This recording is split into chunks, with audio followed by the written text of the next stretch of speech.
আকাশে চাঁদ ওঠে সবারই। মাদক কেনার সঙ্গে জড়িত থাকার তথ্য মিলেছে সাফা কবির, মুমতাহিনা চৌধুরী, তানজিন তিশা ও সঙ্গীত শিল্পী সুনিধি রায়ের ব্যাপারে। গ্রেফতার হওয়া এক শিক্ষার্থীর ফোন থেকে পাওয়া গেছে মাদকের সাথে তারকাদের সংযোগ থাকার প্রমাণ। তবে এই মাদক কাহিনীর সঙ্গে 3 তারকাই নয়, জড়িয়ে রয়েছে আরো অনেক তারকা। ঘটনাটির রহস্য এখানেই শেষ না, এটি ধামাচাপা দেওয়ার জন্য চতুর্মুখী চাপা রয়েছে এই কাহিনীটি। শুধু তাই নয়, এই ঘটনায় এক উপদেষ্টার স্ত্রীও আলোচনায় জড়িত রয়েছে বলে জানা গেছে।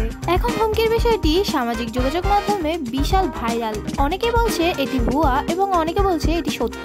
তার সত্যতা যাচাই করা সম্ভব হয়নি।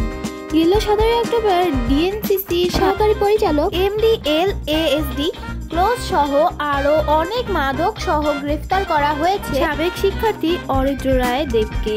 ঘটনা তো তখনই মেলে যখন দেবের মোবাইল সার্চ করে পাওয়া যায় দেশের বিভিন্ন তারকাদের মাদক সংগ্রহ করা তথ্য। এছাড়াও তাদের হোয়াটসঅ্যাপে মাদক সংক্রান্ত অনেক চ্যাটিং পাওয়া যায় এবং হোয়াটসঅ্যাপের রেকর্ডও, যেগুলো স্ক্রিনশটের মাধ্যমে প্রকাশ্য। গুঞ্জন রয়েছে কক্সবাজারের এক পার্টিতে তারা সবাই মিলে ভয়ঙ্কর মাদক সেবন করে। বিষয়টি ধামাচাপা দেওয়ার জন্য সবাই উঠে পড়ে লেগেছে এবং ভেতর থেকে অনেক প্রভাবশালীরা হুমকি দিচ্ছে। গেল 17 অক্টোবর এই ঘটনাটি ঘটলেও এটি প্রকাশ্যে আসে 19 ডিসেম্বর।